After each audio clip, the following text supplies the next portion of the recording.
क्योंकि मुल्तान के हवाले से हाई अलर्ट किया गया है। तो मुल्तान से एक्सप्रेस न्यूज़ के नुमाइंदे हामिद चौधरी हमारे साथ हैं। हामिद, अपडेट कीजिएगा, मुल्तान हाई अलर्ट पर है, ख़ासतौर पर अगर कहा जा रहा है कि वहाँ कैपेसिटी है तो फिर क्यों कहा जा रहा है कि ये हाई अलर्ट पर है? और अगर ये जो कैपेसिटी की बात हो रही है, ये कितनी पानी की कैपेसिटी है? और खुदा ना खास्ता ये अगर नहीं कवर कर पाती कैपेसिटी पानी को, तो कितनी आबादियों के मुतासिर होने का खदशा है? जी हामिद। दुआ, अगर बात करें दरिया चनाब हेड मोहम्मद वाला के मकाम की, तो इसकी कैपेसिटी 8 लाख क्यूसिक है। तो 8 लाख क्यूसिक का अगर रेला आता है तो यहाँ से पानी गुजर सकता है, लेकिन इसकी थोड़ी सी टेक्निकी खराबी है, जिसकी वजह से ये पूरा पानी जो है हेड मोहम्मद वाला ब्रिज के नीचे से नहीं गुजर सकता। जब ये हेड मोहम्मद वाला रोड बना था तो उस वक्त जो है डिज़ाइन में फॉल्ट था, उस वक्त भी इस पर बड़ी ज़्यादा तनकीद की गई थी कि थोड़े से गेटवे बनाए जाएं ताकि पानी जो है दरिया चनाब का वो आसानी से गुजर सके। लेकिन अब जब 5 लाख क्यूसिक पानी का रेला आता है, 5 लाख से तजावुज़ करता है, तो मुल्तान शहर को खतरा शुरू हो जाता है। उसकी बड़ी वजह यह है कि अकबर फ्लड बंद है, जो मुल्तान शहर की सेफ्टी बेल्ट काउंट होती है, मेन बंद है। उसके बाद दूसरी जो सेफ्टी बेल्ट है वो सिकंदरी नहर है।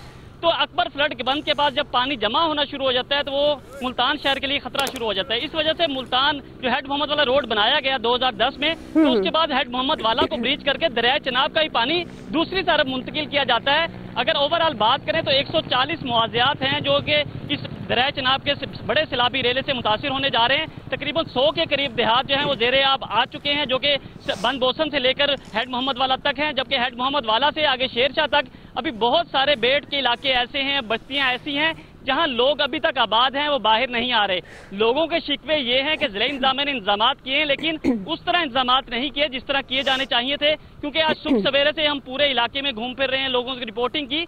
लोग जो है शदीद गर्मी में धूप के अंदर चारपाइयां डाल के बाहर बैठे हुए खैमे बस्तियों के इंतजार कर रहे हैं कि उन्हें खैमे मिल जाएं, वो सर अपना छुपा लें गर्मी से, लेकिन उनके लिए कोई इंतजाम नजर नहीं आ रहे। वो तो माएं जो है दुआएं देती हैं। ये जिस तरह अभी आप कह रहे हैं 140 मौज़ूआत हैं, तो बहुत सारे ऐसे लोग हैं जो अभी उन एरियाज में मौजूद हैं, उन इलाकों में, देहातों में मौजूद हैं जहाँ पर ये खदशा जाहिर किया जा रहा है। तो उनको निकालने के लिए ज़िला इंतज़ामिया क्या एफर्ट कर रही है? आपने ये बात की, हमारे नाज़रीन तक गई ये बात कि भाई उस तरह से उनको सपोर्ट नहीं किया जा रहा, ये उनका शिकवा है वहाँ के मुकामी लोगों का। लेकिन रेस्क्यू रिलीफ के बारे में भी एक तो बताइएगा, किस तरह से वहाँ पर इंतजामात हैं? तो उन लोगों को निकालने के लिए अब ज़िला इंतज़ामिया क्या एफर्ट कर रही है?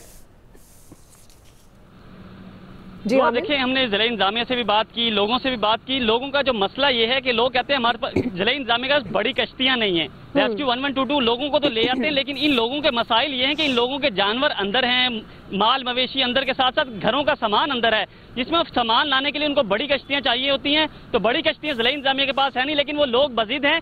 पानी असल में थोड़ा थोड़ा आ रहा है, सैलाबी रेला आहिस्ता आहिस्ता आगे आ रहा है। तो लोगों का वही पुराना माइंडसेट है कि पानी नहीं आ रहा, पानी नहीं आ रहा, हम बाहर नहीं जाएंगे, बाहर जाएंगे तो हम बेघर हो जाएंगे, वहाँ हमें कोई हमारा हाल पूछने वाला नहीं होगा। सूरत हाल ऐसी ही है। ज़िला इंतज़ामिया के दावे तो बड़े बड़े हैं कि हमने 38 रिलीफ कैंप लगाए हैं, 3.5 लाख लोगों को हम रेस्क्यू कर चुके हैं, लेकिन जो इंतजामात ग्राउंड रियलिटी देखें तो 6 से 8 हज़ार लोगों को ये अभी तक ज़िला इंतज़ामिया खैमा बस्तियों में इंटरटेन कर सकी होगी। लेकिन वो भी लोग मुश्किलात का, अपनी जो सहूलियात के फुकदान के तनकीद कर रहे हैं कि सुबह से हम आए हुए हैं, अपने ID कार्ड देते हैं पटवारी को, पटवारी उनको चक्कर पे चक्कर देता है, वो बेचारे अपने बच्चों को लेकर धूप में बैठे हुए हैं, ना खाने को कोई खाना मिल रहा है, ना पीने को पानी है, ना सर को छुपाने के लिए इतनी शदीद गर्मी में पंखे तो है ही नहीं। लेकिन ज़िला इंतज़ामिया के जो अफसरान यहाँ बैठे हुए कैंप लगा के, उनके लिए पूरा दिन पंखे चलते रहे, लेकिन ये माएँ अपने बच्चों को धूप में चारपाइयों पर लेकर बैठी रहीं। ज़िला इंतज़ामिया की जानिब से दावे जो थे वो धरे के धरे रह गए। अगर बात करें 3.5 लाख जो क्यूसिक पानी का रेला है, वो आइंदा चंद घंटों में यहाँ पहुंचेगा, जिसके बाद जो है अकबर फ्लड बंद के ऊपर पानी जमा होना शुरू हो जाएगा। फिर फैसला किया जाएगा कि पानी एक तरफ से दूसरी तरफ मुंतकिल करना है, उसके लिए ब्रीचिंग करनी है या नहीं करनी, ये फैसला महकमा अनहार और ज़िला इंतज़ामिया बाद में करेंगे। ठीक है जी, बहुत शुक्रिया। तो आपसे ज़ाहिर वक्तन फ़वक्तन अपडेट्स लेते रहेंगे और लोगों से भी हमारी यही अपील है कि ताउन करें ज़िला इंतज़ामिया से। लेकिन जो इश्यूज़ हमारे नुमाइंदा ज़ाहिर है वो वहाँ पर ग्राउंड में मौजूद हैं, फील्ड में जाते हैं, जो बता रहे हैं। तो हुकाम बाला से भी अपील है, ऐसे ज़िला इंतज़ामिया के अफसरान जो वहाँ पर मकामी लोगों से ताउन नहीं कर रहे, तो खुदारा उनको भी अपने अहकामात भेजें कि वो उनसे ताउन करें ताकि बर वक्त बचा जा सके बहुत ज़्यादा नुकसान से। अभी हम रुख कर रहे हैं सक्खर का, जहाँ पर एक्सप्रेस न्यूज़ के के ब्यूरो चीफ शहजाद तबानी साहब हमारे साथ मौजूद हैं। शहजाद, आप हमें अपडेट कीजिएगा, ये अब दरियाए सिंध में पहुंचने का इम्कान जाहिर किया जा रहा है। वज़ीर आला सिंध कह रहे हैं कि अगर सुपर फ्लड आया तो कच्चे का सारा इलाका डूब सकता है, तकरीबन 16 लाख अफराद मुतासिर होंगे। अभी क्या सूरत हाल है और अगर यही सूरत हाल पैदा होती है तो एग्जैक्ट फिगर क्या होगा और किस तरह के सिंध हुकूमत के इकदाम आप देख रहे हैं वहाँ पर? देखें, बिल्कुल दरियाए सिंध के अंदर सैलाबी सूरत हाल तो बरकरार है। सिंध के तीनों जो बैराजेस हैं, गुड्डू बैराज, सक्खर बैराज और कोटरी बैराज, उन तीनों पर अभी निचले दर्जे का सैलाब है। 2 लाख क्यूसिक से जैसे ही पानी बढ़ता है तो वो निचले दर्जे का सैलाब कहलाया जाता है। गुड्डू बैराज पर इस वक्त जो है 3.5 लाख क्यूसिक पानी मौजूद है। सक्खर बैराज पर इसी तरीके से 2,85,000 क्यूसिक पानी मौजूद है और कोटरी बैराज पर 2,73,000 क्यूसिक पानी मौजूद है। 48 घंटे जो गुज़िश्ते हैं उसकी बात करें तो उसमें पानी कम हुआ है, लेकिन आगे जाकर जो है पानी एक दफा फिर बढ़ेगा।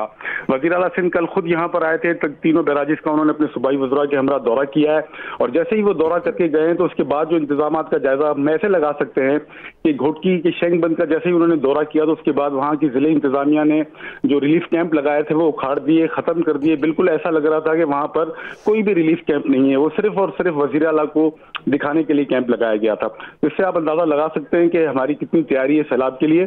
पानी देखें मजीद अभी आना है, पानी अभी आएगा। जिस तरीके से आपने शुरू में बताया कि भारत फिर अभी जारियत पर उतर आया है तो पानी आएगा। उसके लिए इंतजाम ये किए गए हैं कि जो दरिया सिंध के अतराफ में सिंध के 15 अजला हैं वहां पर हैवी मशीनरी रखी गई है और दरिया सिंध के जो हिफाजती बंद हैं उनको ठीक करने के लिए इंतजाम अब शुरू किए गए हैं कुछ दिन पहले। हालांकि ये हर साल सैलाब आता है, हर साल बारिशें होती हैं, लेकिन इंतजाम जो है वो बिल्कुल आखिरी टाइम पर शुरू किए जाते हैं, जिसका खमियाजा ये होता है कि पानी जो है सैलाब का और बारिशों का मुख्तलिफ देहातों के अंदर चले जाता है। सिर्फ और सिर्फ अगर सक्खर की बात करें तो फ्लड आता है ज्यादा तो 700 देहात जो है वो मुतासिर हो सकते हैं और 3.5 लाख आबादी जो है सिर्फ सक्खर की मुतासिर हो सकती है। तो आप सोचेंगे सिंध के कितने सारे अजला हैं, वहाँ किस तरीके की तबाही होगी।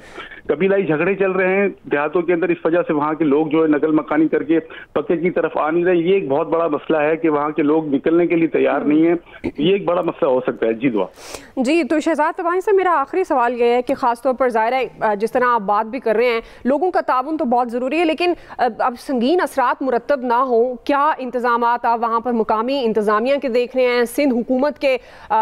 ये बात तो दुरुस्त है, अनफॉर्चुनेटली हमारे हुक्मरान बाद में ज़्यादा एक्टिव होते हैं पहले इंतजाम करने की बजाय, लेकिन चूंकि अब हाई अलर्ट है तो क्या इंतजाम आप देख रहे हैं? आपको लगता है कि ये काफ़ी होंगे? जी देखिए, इंतजामात की जहां तक हम दुआ बात करें तो इंतजामात अब कुछ ठीक हुए हैं, क्योंकि आज जो है वज़ीर आला सिंध की जानिब से कुछ अजला सिंध के ऐसे जहां पर रिलीफ का सामान भेज दिया गया है, टेंट्स भेजे गए हैं और खाने पीने की कुछ चीज़ें भी भेजी गई। तो उससे ये लगता है कि अब इंतजामात में जो है वो सीरियस है। इसी तरीके से जो ज़िले की इंतजामिया है सक्खर की, उन्होंने भी आज एक बड़ा इजलास यहाँ पर किया है आला सतह का, उसमें तमाम अफसरान शरीक हुए हैं और ब्रीफिंग उनको दी गई है। इंतजाम किए जा रहे हैं, लेकिन ये इंतजाम नाकाफ़ी होते हैं देहातों की तरफ। मेरा फोकस देहातों पर इसलिए है क्योंकि माजी में भी हम जिस तरीके से रिपोर्टिंग करते आए हैं, एक्सप्रेस जो है दिखाता आया है, दादू का जिला जो है बहुत बड़ी तादाद में हिट हुआ था, काफी दिन वहां पानी रहा, घोटकी इस तरीके से बहुत ज्यादा डेंजर जोन में।